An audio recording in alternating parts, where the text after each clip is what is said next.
નમસ્કાર વિદ્યાર્થી મિત્રો, કેમ છો? ન્યૂવિઝન ઓનલાઈન ક્લાસમાં આપ સર્વેનું હાર્દિક સ્વાગત છે. ધોરણ 8 વિષય હિન્દી, કચ્છ કી શેર, કચ્છનું શહેર. તો વિદ્યાર્થી મિત્રો, તેમાં આજે આપણે કચ્છ કે શેર, તો લેખક છે હરેશ ધોલકિયા. એમાં આપણે યાત્રાવૃત્ત વિશેનો અભ્યાસ કર્યો હતો. ત્યાર પછી આગળ આપણે અભ્યાસ કરવાનો છે કે ભુજ સે ઉત્તર દિશા કો ઓર ખાવડા મેં કાલા ડુંગર હે, કે ભુજની ઉત્તર દિશામાં ખાવડાનો કાળો ડુંગર આવેલો છે. પહાડ પર ચઢકર રેગિસ્તાન की झांकी करना एक अनूठा अनुभव है. અનૂઠા એટલે કે અનોખા, કે પહાડ પર ચઢીને રેગિસ્તાન એટલે કે મરુભૂમિની ઝાંખી એટલે કે નજારો છે તે અનોખો અનુભવ કરવાનો છે. સરકાર एवं स्थानीय जनता द्वारा रण उत्सव का आयोजन होता है. સરકાર દ્વારા સ્થાનિક જનતા એટલે કે લોકો માટે રણ ઉત્સવનું આયોજન કરવામાં આવેલું છે. દેશભર સે લોકો યહાં આતે હૈ. દેશભરમાંથી એટલે કે આખા ભારત દેશમાંથી ઘણા લોકો છે ત્યાં આવે છે. સફેદ રેગિસ્તાન કો દેખના એક આનંદદાયી ઘટના હૈ, કે સફેદ મરુભૂમિ જોવા માટે એક આનંદદાયી આ એક નજારો છે, ઘટના છે. ભુજ સે ભી જાયા જાતા હૈ. ભુજથી અંજાર જવા માટે आगे बढ़ते हुए सृजन संस्था में यहाँ की प्रजा की हस्तकला का परिचय होता है. કે આગળ વધારે સૃજન સંસ્થા આવેલી છે ત્યાં લોકો માટે હસ્તકલાનો પરિચય થાય છે. જેસલ તોરણ की स्मृति में मंदिर बना है जो ऐतिहासिक स्थान है. કે જેસલ તોરણની સમાધિ જેની સ્મૃતિ એટલે કે મંદિર બનાવવામાં આવ્યું છે જે ઐતિહાસિક સ્થાન આવેલું છે. यहाँ से आदिपुर तथा गांधीधाम जा सकते हैं. ત્યાંથી આદિપુર અને ગાંધીધામ જઈ શકીએ છીએ. सूरजबाड़ी नामक स्थान से हमारे कच्छ યાત્રા પૂર્ણ હોતી है. કે सूरजबाड़ी નામનું સ્થળ છે ત્યાંથી અમારી કચ્છની યાત્રા પૂર્ણ થઈ જાય છે. જો અવિસ્મરણીય સ્મૃતિઓ છોડ જાતી है. કે જ્યારે તે અવિસ્મરણીય સ્મૃતિ છે એ યાદ છોડી જાય છે. કહા જાતા હૈ કચ્છ નહીં દેખા તો કુછ નહીં દેખા. કે કહેવામાં આવે છે કચ્છ નહીં દેખા તો કુછ નહીં દેખા. કે કચ્છ નથી જોયું તો કુછ ભી નહીં જોયું. કચ્છ નહીં દેખા તો કુછ નહીં દેખા. कच्छ गुजरात का गौरव है और दुनिया भर के लोगों के लिए किसी भी मौसम में दर्शनीय एवं आकर्षण का केंद्र है. कच्छ नहीं देखा तो कुछ नहीं देखा. કચ્છ ગુજરાતનું ગૌરવ છે અને દુનિયા એટલે કે વિશ્વભરમાં લોકો આ મોસમમાં દર્શન કરવા માટે એક આકર્ષણનું કેન્દ્ર છે. તો તેમાં આપણે અભ્યાસના પ્રશ્ન 1 અને 2 છે એ હોમવર્કમાં અગાઉ આપેલા છે. ત્યાર પછી स्वाध्याय, તેમાં પ્રશ્ન નંબર 1 છે કે दिए गए शब्दों को शब्दकोश के क्रम में लिखी. તો આપણે આડાઓરા છે ક્રમ આપેલા છે એને આપણે ક્રમમાં ગોઠવવાના છે. તો તેમાં ક્રમમાં આપણે ગોઠવીએ તો સૌથી પહેલાં અભ્યાસ આવશે, ત્યાર પછી અભિવાદન આવશે,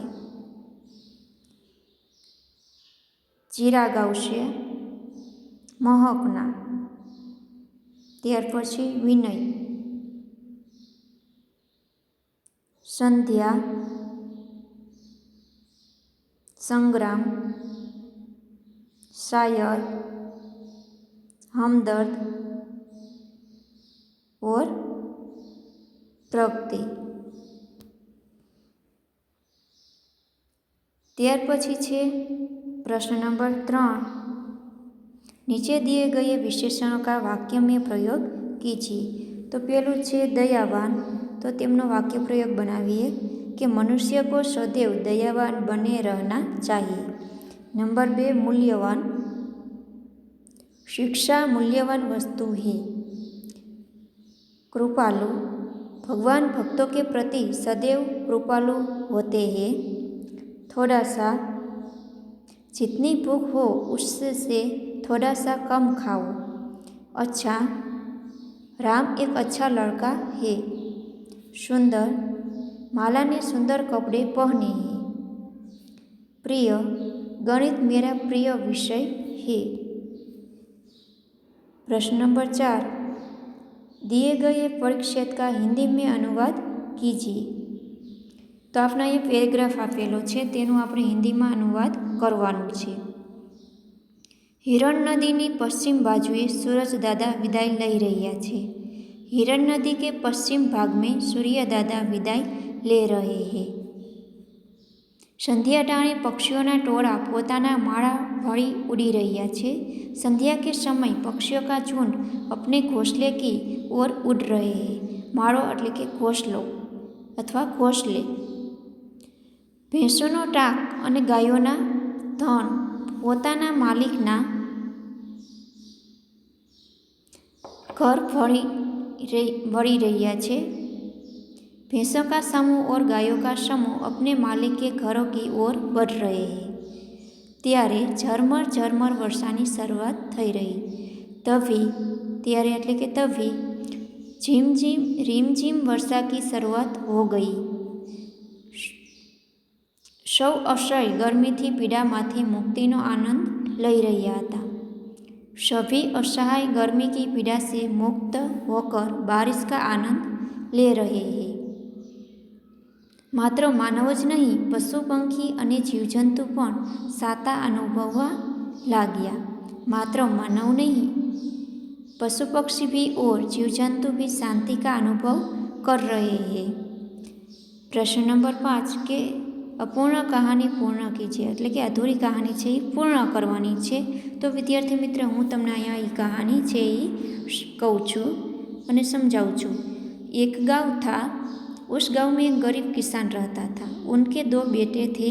बड़े का नाम रामू और छोटे का नाम नाम।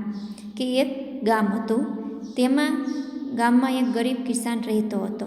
तेमने 2 बाळको हता। मोटानुं नाम रामू अने नानानुं नाम छोटे का नाम श्याम हतुं। श्याम था वे दोनों आलसी और निकम्मे थे।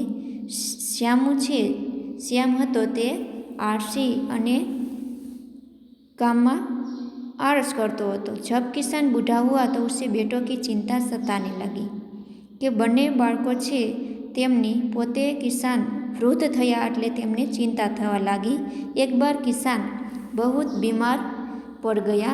मृत्यु को निकट देखकर उसने उस दोनों बेटों से कहा, मैंने बहुत सा धन अपने खेतों में गाड़ रखा है, तुम लोग उसे निकाल लेना। इतना कहते कहते किसान के प्राण निकल गए। पिता का क्रिया कर्म करने के बाद भाइयों ने खेतों की खुदाई शुरू कर दी। उन्होंने खेत का चप्पा चप्पा खोद डाला, पर उन्हें कहीं धन नहीं मिला। उन्होंने पिता को बहुत कोसा कि वर्षा ऋतु आने वाली ही थी। किसान के बेटों ने उस खेत में धान के बीज बो दीजिए। तो के किसान छे तेमना बने बाळकोए खेतरमां धान छे एटले के जेना बीज छे ते रोपी दीधा। वर्षा का पानी पाकर पौधे खुद बढ़े, एटले के वरसादनुं पाणी छे ते पीने पौधे एटले के जे छोड़ छे ते खूब वधी गया। उस साल खेत में धान की बहुत अच्छी फसल हुई कि ते साल ए वर्षे खेतर में धान्य छे वधारे फसल एटले के पाक थयो। दोनों भाई बहुत खुश हुए। अब पिता की सही बात का उनकी समझ में आ गया। उन्होंने खेत की खुदाई करने में जो परिश्रम किया था उसी से उन्हें अच्छा फसल के रूप में बहुत धन मिला था। इस प्रकार श्रम का महत्व समझे पर दोनों भाई मन लगाकर खेती करने लगे। सीख, परिश्रम ही सच्चा धन है। तो विद्यार्थी मित्रों, तमारे आमांथी प्रश्न नंबर 4 दिए गए परिच्छेद का हिंदी में अनुवाद कीजिए ते तमारे हिंदी में छे ए अनुवाद होमवर्क में करवानुं छे। અસ્તુ, જય હિન્દ, જય ભારત.